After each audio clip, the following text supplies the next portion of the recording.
Hi, this is Mike Elliott, and you're watching the Cannabis Financial Network's executive interview series. In this segment, we'll be talking to President Kevin Wright. Chuma Holdings is a public company quoted on the OTCBB as CHUM. Chuma and their wholly owned subsidiaries provide turnkey financing and support and service solutions to the rapidly evolving and growing legal cannabis industry. They provide seed-to-sale key business services, including alternative funding and financing solutions, and services and support solutions, including compliance, administration, HR management, payroll and banking, supply chain services, retail, collective, and dispensary solutions management, as well as branding, marketing, and sales solution. Their experienced team has over 32 years of successful experience in the lawfully organized cannabis industry in California, and they are currently generating revenue from existing financing and service solutions. Chuma is expanding throughout California and bringing its array of services to each new state that legalizes the use of cannabis. Good afternoon, Kevin. Thanks for joining us. Thanks for having us today, Mike. To start off, could you just give us a brief overview of Chuma Holdings? We are a company that offers alternative financing in the legal cannabis space here in the state of California. In addition, Mike, we offer turnkey solutions for our dispensary and production clients to help them expand their businesses, remain compliant, see financing, have made available to them point of sale and banking solutions to help them grow their businesses in terms of marketing and sales. So we're a turnkey support company for these dispensary collectives here in the good state of California, Mike. Take us through your management team and tell us why they're so qualified for the job. Our management team is led by our CEO, Jordan Shapiro, Mike, who has 20 years experience working in the finance and public sector markets and has had a number of significant successes to his name. Our compliance, which is one of the most important facets of creating an investment-grade public vehicle in the marijuana markets, is led by our Chief Compliance Officer, Paul Shively. Paul has been involved in the industry for almost 8 years and worked with over 500 dispensaries here in the state in terms of regulatory compliance. He's often called on, actually, to be an expert witness in state programs and helps lend to the interpretation of the Attorney General's guidelines for operating in the legal cannabis space here. Our operations team, our men on the ground, are Jason Tanner and Ben Hines. Collectively, the two of them have over 28 years experience, have worked with dozens of dispensaries, and actually hold 4 Cannabis Cup titles to the names for the dispensaries that they were working with at the time. And our finance team, led by our Vice President of Finance, Venetia Agnihotri, whose background was with Morgan Stanley and has been instrumental over the course of the last 4 weeks while we've actually taken our story on the road, Mike.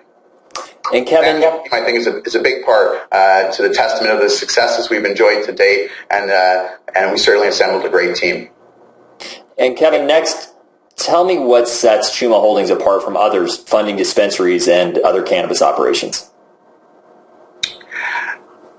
That's a great question, Mike. When we first set out to structure the company, it was to create an investment-grade public vehicle. We have to be very careful that we do not sell, transport, touch, or otherwise own any of the end product. Ours is a B2B2C business model, Mike, where we offer alternative financing and support services. The support services are truly founded on compliance, which is obviously a very big part in this industry to remain compliant. And we have a 135-point compliant checklist that we put our dispensaries and production clients through to see if they qualify for our funding and services. And next, tell us what pre-ICO means in a little more detail and what makes it such a huge advantage. Certainly. When we first set out to look at the American medicinal marijuana and recreational market here in the United States, we were quick to identify that the state of California does approximately 2/3 of the entire marijuana budget in the United States, approximately $980 million a year. And compliance, of course, is a big thing. Pre-ICO refers to an interim control ordinance that was passed in 2007 in the city of Los Angeles. And part of our fundraising efforts now, Mike, are actually to back three pre-ICO dispensaries in the city of LA. In 2007, Mike, there were over 1,700 dispensaries operating in LA, more dispensaries than Starbucks. The government stepped in and began a regulation system, and so companies, dispensaries, and not-for-profits were requested to register with the government. Of those, 187 did. Today, there exists just over 135 of these pre-ICO licenses, and it's our opinion, Mike, as a public company, that we work with those that maintain the highest levels of compliance. So, in terms of our rollout strategy, we are looking at raising $10 million and to implement that cash against 3 pre-ICO contracts that we have lined up in the city of LA, and use LA as our springboard into the rest of the state market here in California. And next, Kevin, could you tell us about that first tranche of capital raised and what you're anticipating for the second tranche? We successfully set out earlier this year to raise $1 million, and that was against 1 dispensary contract, 5 outdoor production contracts, and 1 indoor grow production contract. We successfully oversubscribed to $1.2 million. We deployed the capital, and I think it's fairly noteworthy, Mike, that we were staying very under the radar in terms of trying our business model here in California to see if it worked. The raise came from family and friends, and we're very thankful for those shareholders. Over the course of the following 90 days, we deployed that capital against the contracts. We invested in 1 dispensary service contract with a collective here in Southern California, 5 outdoor production contracts in Northern California, and 1 indoor contract here in Southern California. We were pleased to report after 90 days of operations, and we submitted that in our last filing, that we are in revenue. So in terms of de-risking the investment and being able to go back out to the market, we feel very comfortable that having proven the model already, that we will be able to execute that exact model in the city of LA and enjoy some great returns. And where do you see Chuma headed over the short term, say the next year, and then longer term over the next maybe 5 years? Right now, we have a laser focus on our existing contracts inside of LA. So we are continuing a roadshow, an investment roadshow, over the next 4 weeks.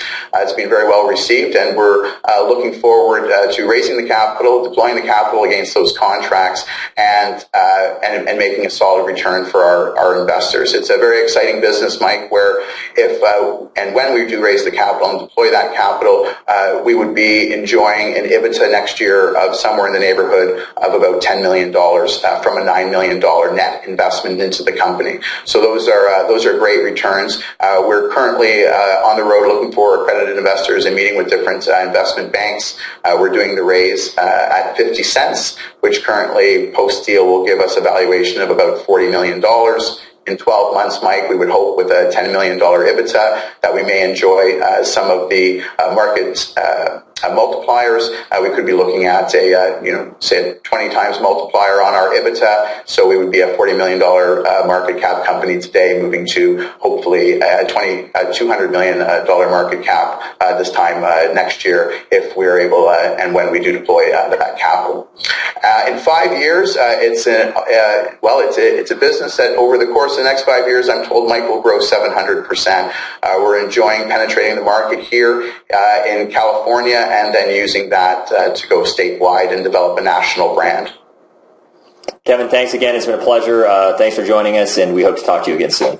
Thank you very much, Mike. And we've been talking to Mr. Kevin Wright. He's the president and director of Chuma Holdings. Chuma Holdings is a public company quoted on the OTCBB as CHUM. Chuma and their wholly owned subsidiaries provide turnkey financing and support and service solutions to the rapidly evolving and growing legal cannabis industry. To learn more about Chuma Holdings, please visit their website at www.chuma.us. Thanks for watching the Cannabis Financial Network.